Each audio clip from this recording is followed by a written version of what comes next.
Ako na, alam po yung tanong nyo eh.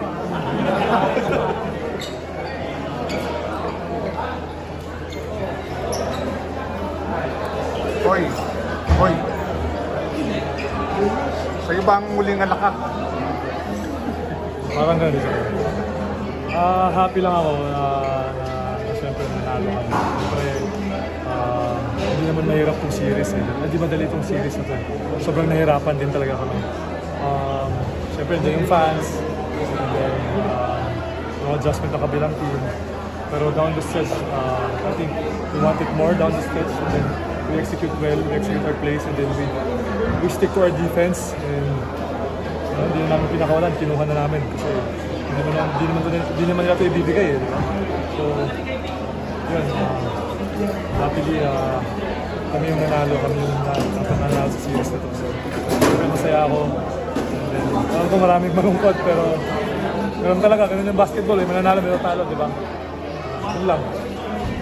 So, first championship mo since comeback ako. Oo naman, sobrang special kasi looking back, I'm thinking of retiring na rin, di ba? Yung interview yung last na usap natin, I'm thinking of retiring na rin. Pero yun, naalala ko rin yung sinabi ni Coach Shot na stay loyal to your work, stay consistent. And then siyempre yung mga nakikita ko sila everyday, ayokong sabihin nila na nag-give up ako agad, di ba? So, kasi nakakaintindi na rin sila eh. But, alam na nila kung pag natatalo ako, alam nila pag malungkot ako, pag halos sa talo, kaya alam nila palagi ako yun. So, I stayed loyal,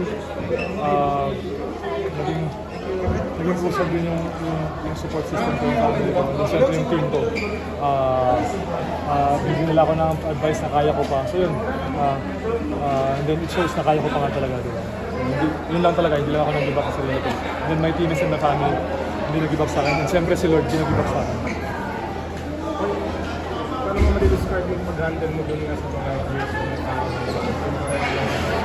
kasi game 5 na dali ko